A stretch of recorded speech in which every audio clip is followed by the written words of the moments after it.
Halo semuanya, kembali lagi bersama kami di Educast, yaitu Education Podcast. Semua perkenalkan, nama aku Nikola Katawijaya. Aku Evita Bradley. Dan aku Kiara Tipena. Selamat menyaksikan, bye-bye. Nah, kali ini kita kedatangan seorang PR nih. Nah, sebelum kita memulai untuk memberikan beberapa pertanyaan untuk edukasi bagi teman-teman semua, maka kita akan meminta PR-nya untuk memperkenalkan diri terlebih dahulu. Kak, namanya siapa ya? Halo, nama aku Michelle. Oke, kalau boleh tahu, Kak Michelle ini seorang PR yang bidangnya itu di bagian mana tuh? Kalau aku sebenarnya lebih ke lifestyle sih. Lifestyle PR. Kira-kira udah berapa lama Kak di PR sebagai lifestyle?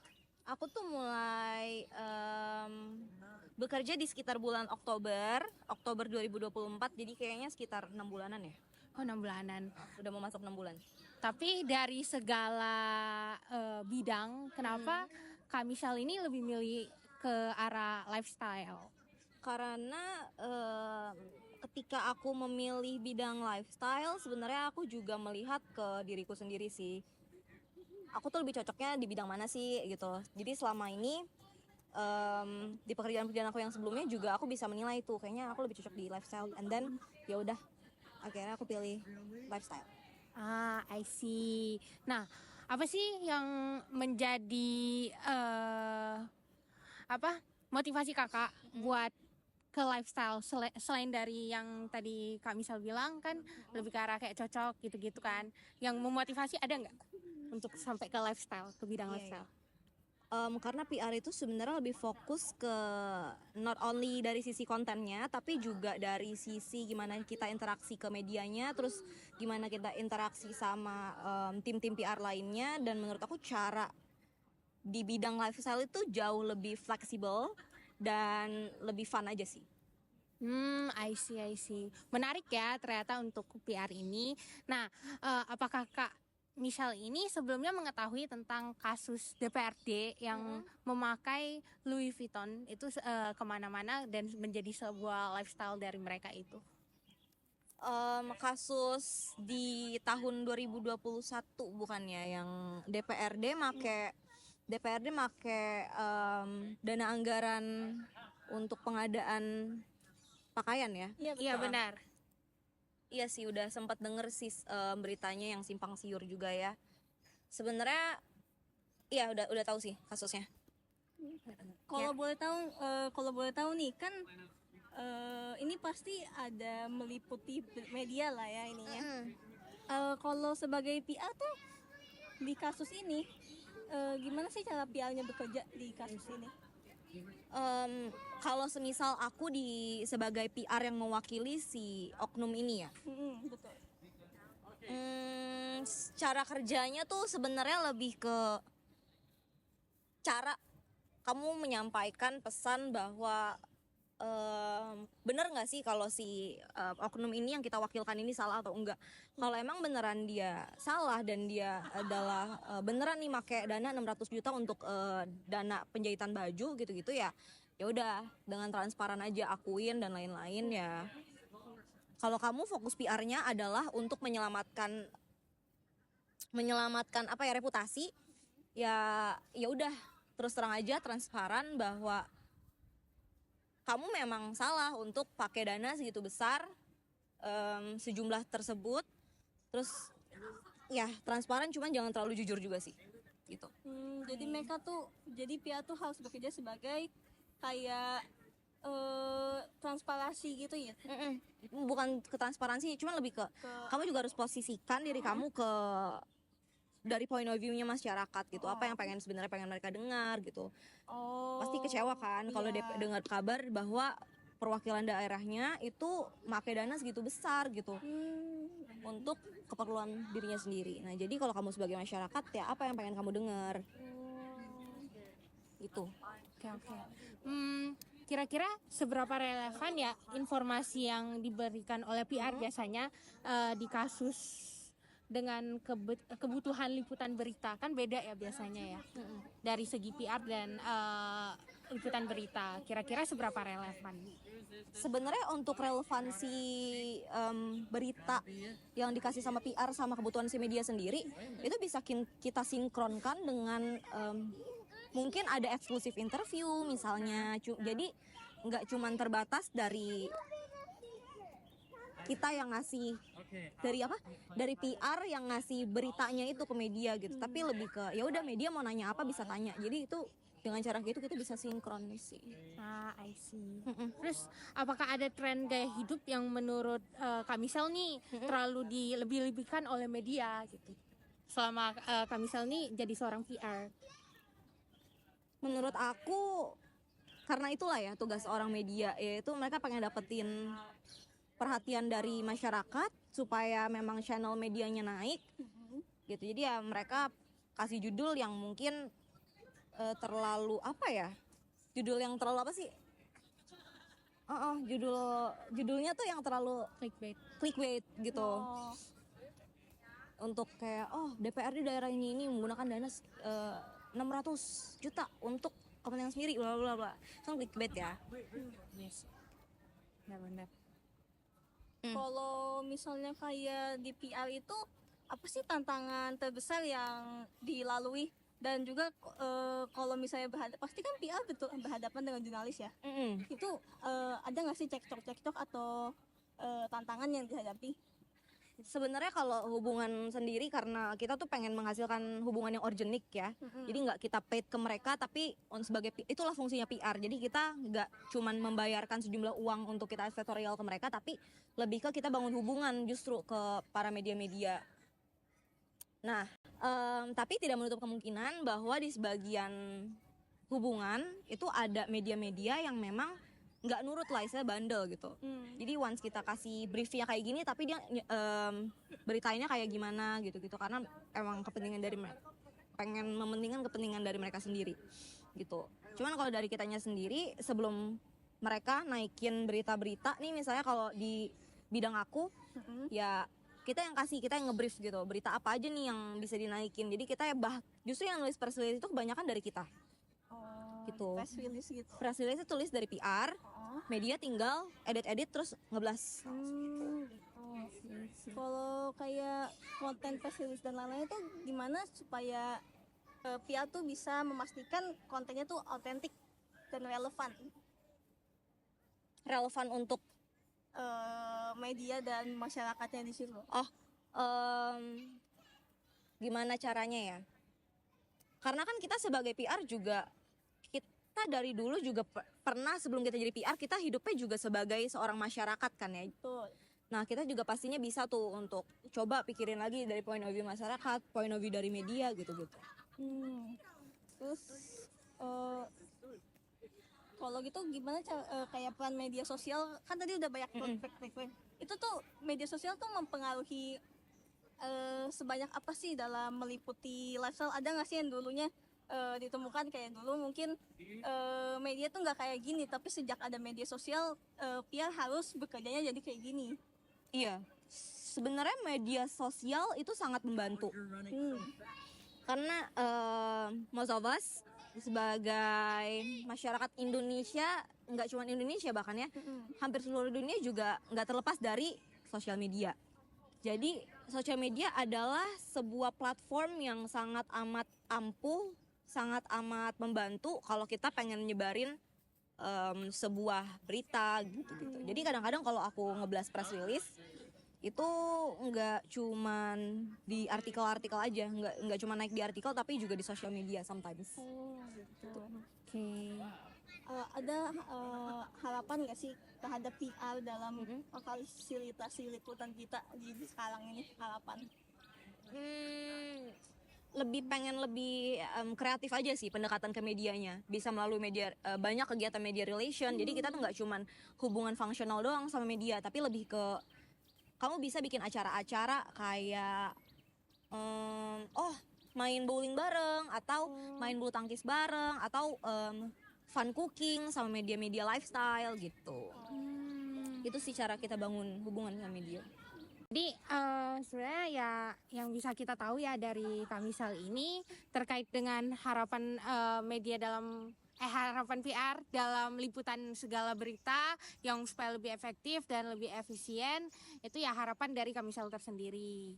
Nah, kira-kira nih dari Kamisel ada nggak pesan-pesan yang ingin disampaikan terhadap PR, untuk PR lebih banyak, edukasi mengenai PR gitu? Menurut aku PR ini sangat amat membantu, nggak cuma dalam sisi pekerjaan aja, tapi juga kita bisa belajar banyak hal untuk di kehidupan kita sehari-hari. Ditambah kan dari segi lifestyle kita bisa nerapin banyak hal lah gitu ya. Misalnya contohnya kayak cara kamu ngomong sama masyarakat yang banyak gitu ya, gitu-gitu. Terus misalkan kamu juga mempelajari gimana how to speak yang benar, cara nyampein poin-poin yang pas untuk mereka tanpa menyinggung mereka, misalkan ke keluarga besar atau ke teman-teman kamu gitu-gitu. Jadi kamu juga bisa mengimplementasikan banyak hal dari sisi PR. Makanya ya banyak hal yang bisa kamu pelajarin sih dari PR. I see. Nggak cuma di bidang PR. Oke, mungkin itu saja untuk pertanyaan-pertanyaan dari kita. Thank you ya Kamisel atas waktunya udah menghadiri bukan interview sih, lebih ke arah podcast ya, podcast kita hari ini. Thank you. Kak, sebelumnya sini aku mau nanya-nanya sedikit aja mengenai pekerjaan kakak, boleh? Boleh. Oke, untuk pertama, kakak boleh memperkenalkan diri terlebih dahulu dan sekarang kakak lagi bekerja di bidang apa nih? Oke, nama aku Devi Patricia, biasanya dipanggil Cia. Sekarang aku lagi jadi jurnalis nih, kerjanya jadi jurnalis di kompas.com, khususnya untuk kanal lifestyle. Oke. Jadi di sini aku panggil kakak Kak Cia aja ya? Boleh. Oke. Salam kenal. Salam kenal ya, Kak. Salam kenal.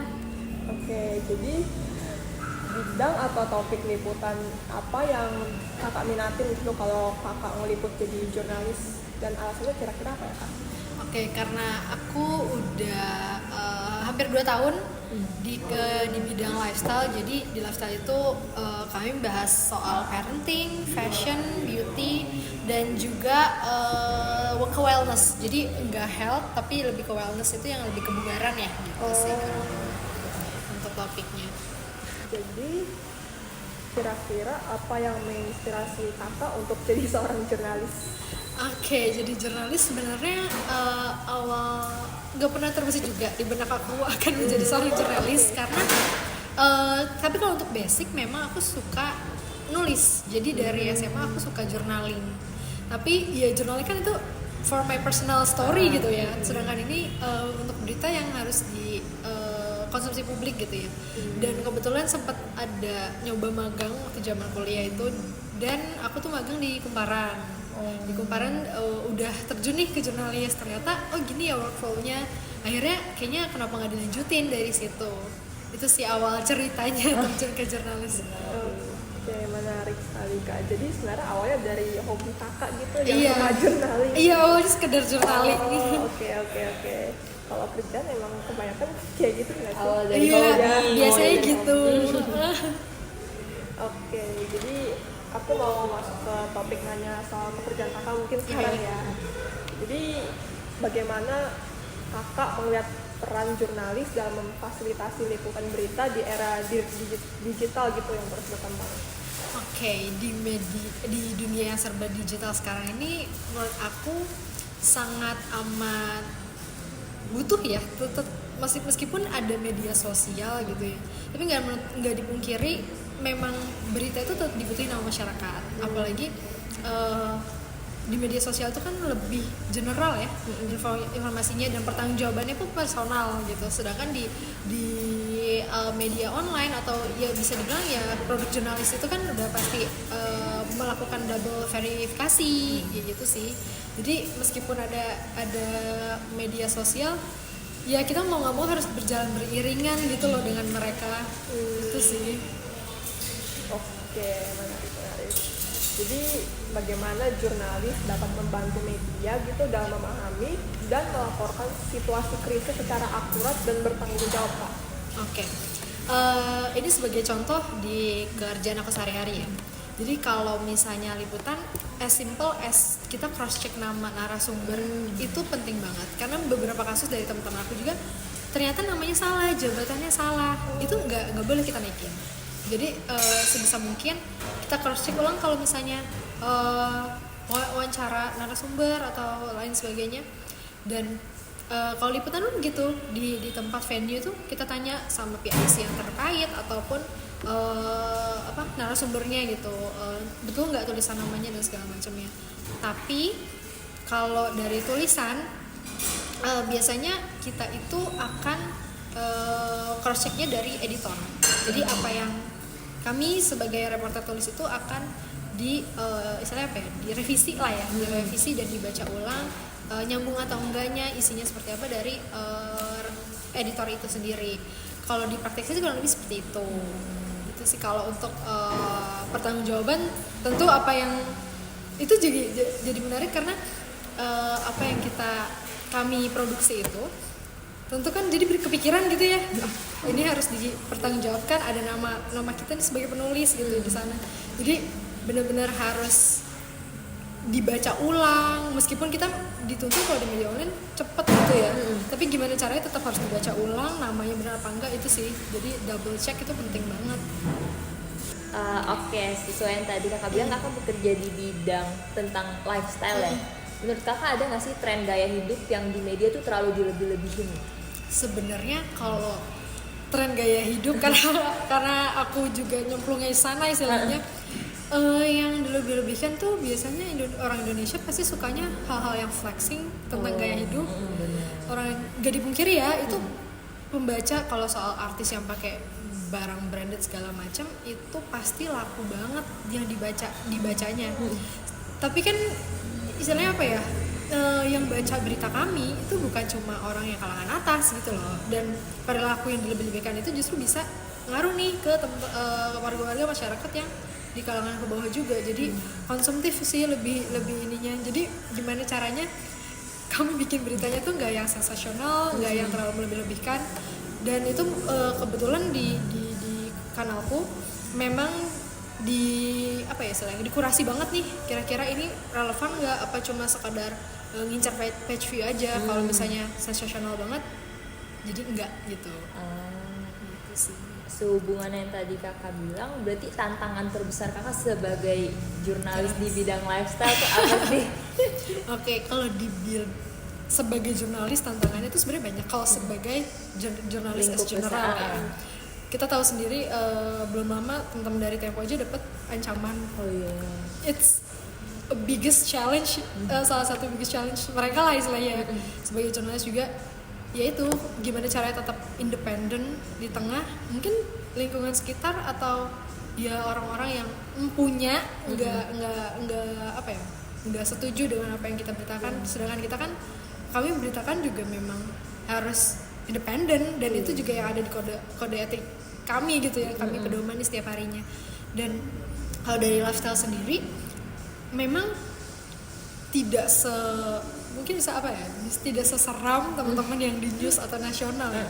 Tapi challenge-nya berbeda lagi. Bedanya adalah gimana caranya kami di teman-teman di lifestyle ini tetap relevan gitu, tetap relevan. Kalau misalnya untuk diketahui ya, di lifestyle itu mostly informasinya yang dicari adalah berita-berita evergreen atau yang timeless. Jadi istilahnya kayak cara membersihkan make up apa segala macam itu kan, tapi hanya orang-orang yang butuh yang mencarinya gitu kan. Jadi gimana caranya tetap relevan?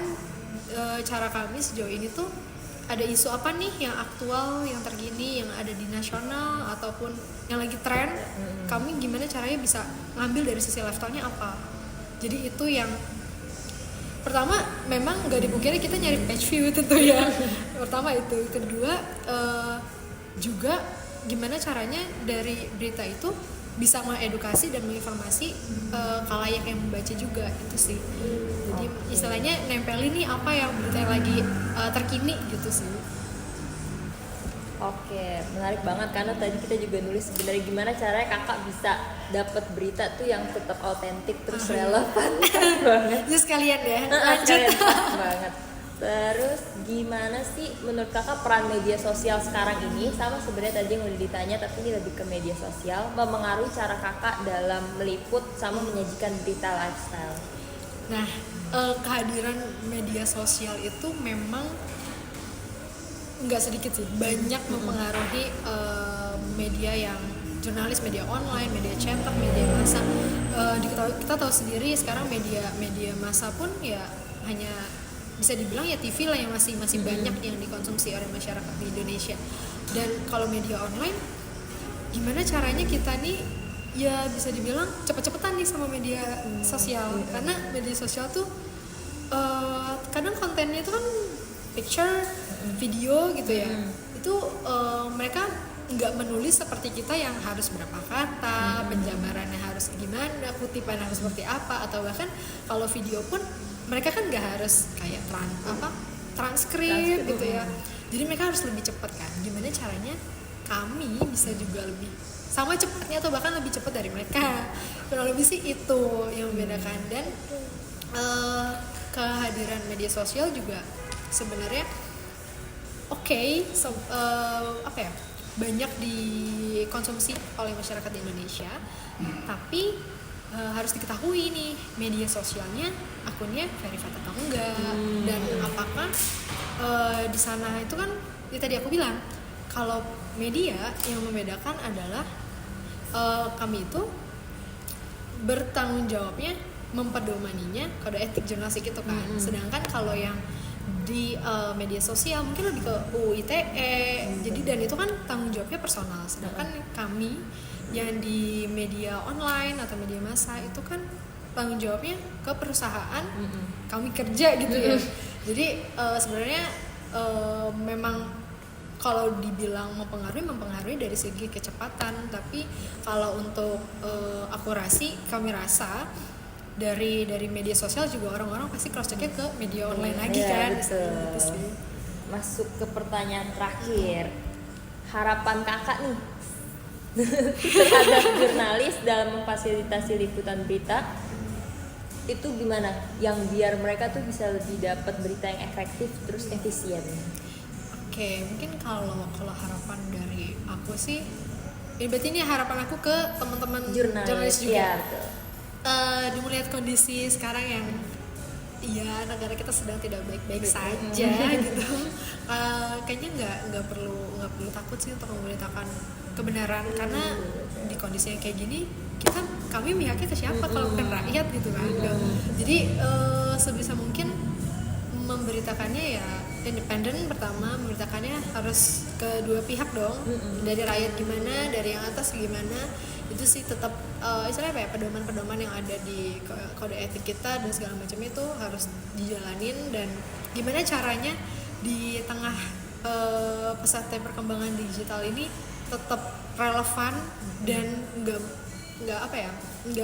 menutup diri terhadap perubahan sih. Dari aku sih itu aja. Wah, ini informasinya sangat menarik banget. Kita sebagai mahasiswa dapat wawasan yang banyak banget, terutama dalam etik jurnaling dan itu aja sih Kak dari kita. Makasih banyak ya Kak udah meluangkan waktunya kita. Ya, oke, ya. Untuk closingnya, jadi di sini aku Marisel, aku Pinkan, dan kami pamit undur diri. bye bye. Thank you. Terima kasih banyak Kak.